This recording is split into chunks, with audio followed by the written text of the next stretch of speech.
Anaïs fait partie de la diaspora ouest-africaine, elle vit à Paris et depuis le 2 janvier 2020, elle a commencé à investir sur des entreprises du CAC 40. En naviguant sur YouTube, elle est tombée sur l'une de mes vidéos et elle se pose la question de savoir si ça n'aurait pas été plus intéressant pour elle d'investir à la BRVM plutôt que d'investir sur des entreprises du CAC 40. Dans le même temps, Félix, qui lui est un JCD, donc un jeune cadre dynamique à Abidjan, a commencé à investir à la BRVM. Cependant, en ouvrant un peu ses horizons pour trouver des stratégies d'investissement, il entend beaucoup parler du CAC 40. Et là, il se demande est-ce que ce ne serait pas une meilleure opportunité par rapport à la BRVM.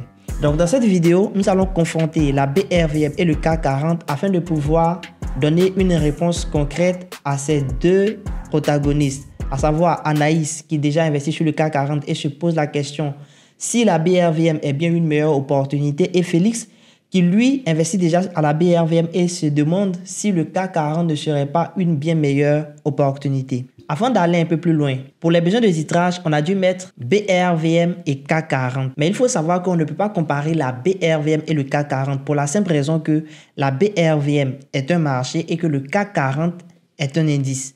Donc, normalement, si on doit faire une comparaison, on doit comparer la BRVM et Euronext Paris, qui lui est un marché comme la BRVM, ou bien comparer le BRVM Composite et le CAC 40, parce que justement, le BRVM Composite, c'est l'indice principal de la BRVM, donc du marché de la BRVM, et le CAC 40, c'est l'indice principal du marché Euronext Paris. Et donc, c'est justement ce que nous allons faire aujourd'hui. Nous allons comparer deux indices, à savoir l'indice BRVM Composite et l'indice CAC 40.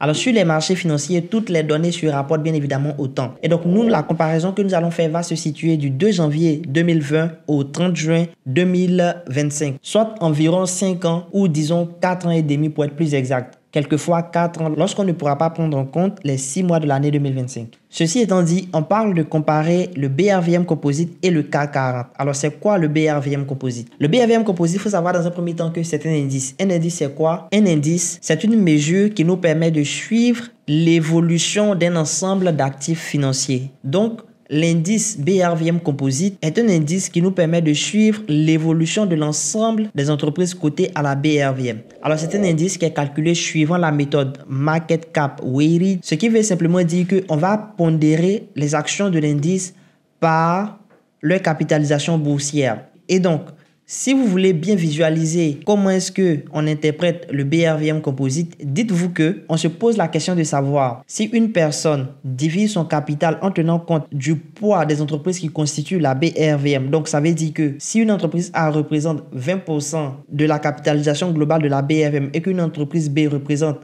10% de la capitalisation globale de la BRVM et ainsi de suite, alors je vais mettre 20% sur l'entreprise A et 10% sur l'entreprise B et ainsi de suite. Dans cette logique-là, comment est-ce que cet investissement va évoluer? Donc, en observant le BRVM Composite, en réalité, c'est ce qu'on essaie de voir. Bien sûr, quand on dit ça, il faut une date de référence. Et dans le cas, la date de référence de la BRVM, c'est septembre 1998.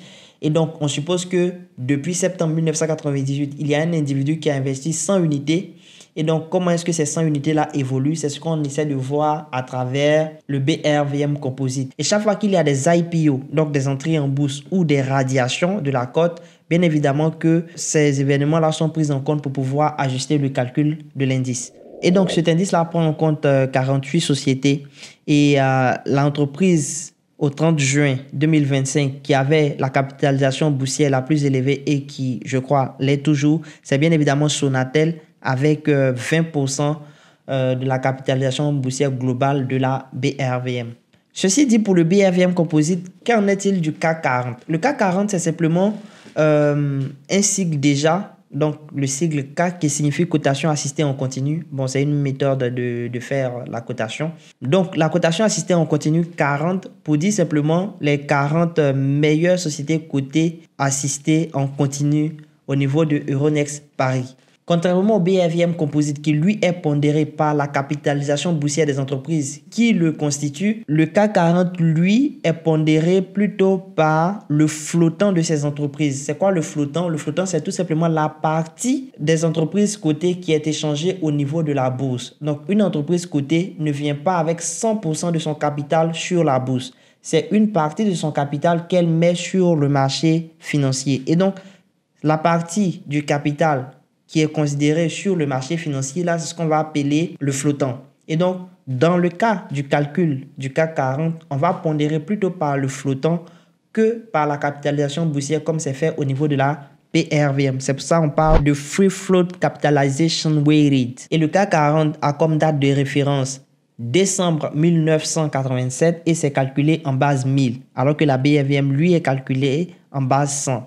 Et aussi, on a comme nombre d'entreprises 40 sociétés, comme c'est bien signifié à travers le sigle CAC 40. Alors, l'entreprise dominante alors, il faut savoir que sur le CAC 40, ça évolue énormément, mais l'entreprise dominante au 30 juin, c'était Hermès avec environ 10% de la capitalisation boursière. Je parle de la capitalisation boursière, bien évidemment, pas seulement du flottant. Alors, après ce petit coup sur les marchés financiers et la définition des termes techniques, nous allons entrer dans le vif du sujet pour pouvoir faire notre comparaison. Mais pour faire la comparaison, il nous faut bien évidemment des critères. Et quels sont les critères que nous allons considérer pour pouvoir confronter ces deux marchés? Le premier, c'est le rendement en capital. Le rendement en capital, c'est quoi? C'est tout simplement ce que j'obtiens à travers l'évolution, sinon la fluctuation du prix des actions. D'accord? Après ça, nous allons regarder la rentabilité annuelle. La rentabilité annuelle va prendre en compte les dividendes. Donc, si j'investis en début d'année et qu'en fin d'année, il y a une plus-value ou une moins-value, en plus des dividendes payés par les sociétés cotées, combien est-ce que j'obtiens au total? Donc, on va mesurer tout ça à travers des taux.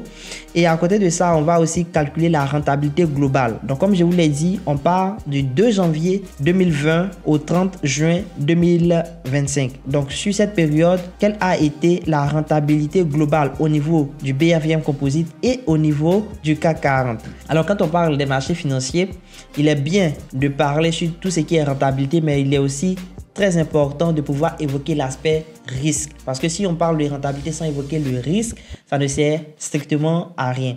Donc, nous allons aussi parler du risque en mesurant la volatilité de ces deux marchés et en mesurant le ratio, en calculant, le ratio risque-reward. Alors, en termes de rendement en capital annuel, alors pour rappel, il faut savoir que ici, ce qu'on mesure, c'est simplement l'évolution de l'indice de façon annuelle. Par exemple, si on prend 2020, on essaie de voir quelle a été l'évolution de chaque indice du 2 janvier au 31 décembre. Et quand on regarde ça, on mesure ça pour chaque année, on se rend compte que la BRVM est de façon globale au-dessus du CAC 40. Sauf en 2020 et en 2023. Alors 2020, on sait tout ça, c'était la crise de la Covid, etc. Il y a d'autres phases où les marchés ont connu des baisses.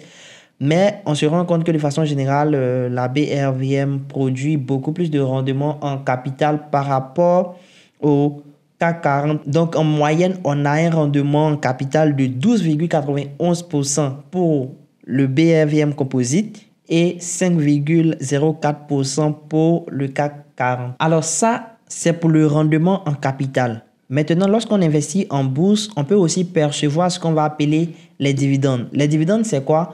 C'est simplement une partie des bénéfices des entreprises qu'elles décident de reverser à leurs actionnaires. Et donc, si on intègre les dividendes réinvestis systématiquement, d'accord, c'est ce qui va nous permettre de mesurer la rentabilité de façon annuelle. Donc, qu'est-ce que ça veut dire? C'est considéré comme si à chaque date ex-dividende, on réinvestit systématiquement les dividendes qu'on a reçus. Et donc ça, on va le mesurer au niveau de la BRVM avec l'indice Sika Finance Total Return, qui est un indice qui est magnifique. Big up à l'équipe de Sika Finance pour cet indice. Et puis du côté du CAC 40, on a l'indice CAC 40 Net Return. Et donc en faisant la variation de ces indices-là, on essaie de voir un investisseur qui réinvestit systématiquement les dividendes payés par ces entreprises-là, combien est-ce qu'il obtient. Alors, lorsqu'on met en comparaison ces deux, on se rend compte que la BRVM passe au-dessus, encore une fois, du CAC 40, sauf en 2023. D'accord? Donc, la rentabilité annuelle, lorsqu'on intègre les dividendes et le rendement en capital de la BRVM est supérieur. Et ce qui nous donne une moyenne de 23,06% pour la BRVM et 6,48% pour le CAC 40. Alors, à côté de cette rentabilité, de ces rentabilités annuelles, il est important aussi de pouvoir voir une rentabilité globale. Donc, c'est-à-dire sur l'ensemble de la période que nous avons prise, quelle a été la rentabilité globale de la BRVM, quelle a été la rentabilité globale du CAC 40, bien évidemment dividendes réinvestis. Et ça, on se rend compte que la BRVM réalise une performance de 169,50% et le CAC 40 réalise une performance de 35,46%. Donc bien sûr que du 2 janvier 2020 au 30 juin 2025, il aurait été beaucoup plus intéressant d'investir sur la BRVM plutôt que sur le CAC 40. Bien sûr, c'est une mesure qui est beaucoup plus globale, alors qu'à l'intérieur, il y a bien évidemment des entreprises qui ont baissé, il y a des entreprises qui ont eu de meilleures performances, mais de façon globale, de façon générale, voici les résultats que ça donne. Alors à la suite de ça, il est important de parler du risque parce que justement, si la BRVM donne autant de rentabilité, est-ce qu'elle n'est pas beaucoup plus risquée? Et c'est bien évidemment ce que nous observons à travers ce qu'on appelle la volatilité. Alors, il y a plusieurs façons de calculer la volatilité. Ici, je suis parti simplement sur un calcul qui repose sur les 4 types des rendements. Et ça nous donne une volatilité de 18,02% pour le BRVM Composite et une volatilité de 14,91% pour le CAC 40, ce qui veut dire que la BRVM sur cette période a été beaucoup plus risquée que le CAC 40. Alors, le risque étant présenté, il est aussi important de pouvoir le relativiser en rapportant justement le risque au gain potentiel. Donc, ce qu'on va appeler le ratio risk-reward. Alors, le ratio risk-reward, c'est un ratio qui nous permet de pouvoir mesurer le gain potentiel aux pertes potentielles. Et donc, en le faisant, on essaie de voir comment est-ce que un actif, sinon un marché, peut rémunérer le risque que l'investisseur prend. Et là, on se rend compte que le BRVM Composite a un ratio risk-reward, bien sûr, sur la période considérée, qui est de 0,72, alors que le CAC 40 a un ratio risk-reward de 0,34. Ça veut tout simplement dire que la BRVM a une rémunération du risque qui est beaucoup plus intéressante par rapport au CAC 40. Alors, on vient de parcourir l'ensemble des critères que j'ai énoncés en début de vidéo sur lesquels nous allions nous baser pour pouvoir effectuer la comparaison BRVM et CAC 40. Il est maintenant temps de pouvoir donner le verdict. Alors, des deux indices, le BRVM Composite a été l'indice le plus rentable sur la période considérée, alors que le CAC 40 a réalisé moins de performances. Le BRVM Composite a été l'indice le plus risqué, alors que le CAC 40 dans l'absolu a été l'indice le moins risqué. Et enfin, il savait que le BRVM Composite rémunère beaucoup plus le risque par rapport au CAC 40.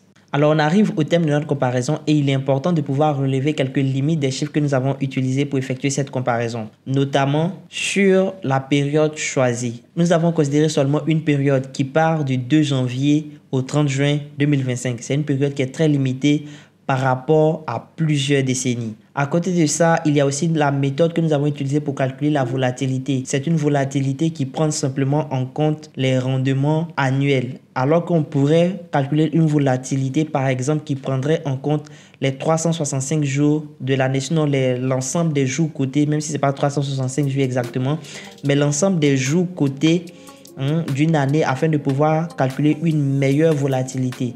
Donc ça aussi, c'est une limite. Donc voici quelques limites qui peuvent entacher un tant soit peu notre conclusion, mais n'empêche que dans la globalité, ça nous permet de nous faire une idée et de pouvoir quelque part fournir un élément de réponse à nos deux protagonistes, notamment Félix et Anaïs. Alors, sans donner de conseils en investissement, il serait peut-être plus intéressant pour Anaïs de commencer à envisager d'investir à la BRVM et aussi très intéressant pour Félix de très bien se concentrer sur le marché de la BRVM et de continuer à investir. Merci d'avoir suivi cette vidéo jusqu'à la fin. Je vous invite à vous abonner à notre chaîne YouTube pour ne plus manquer nos prochaines vidéos d'éducation boursière. À très vite.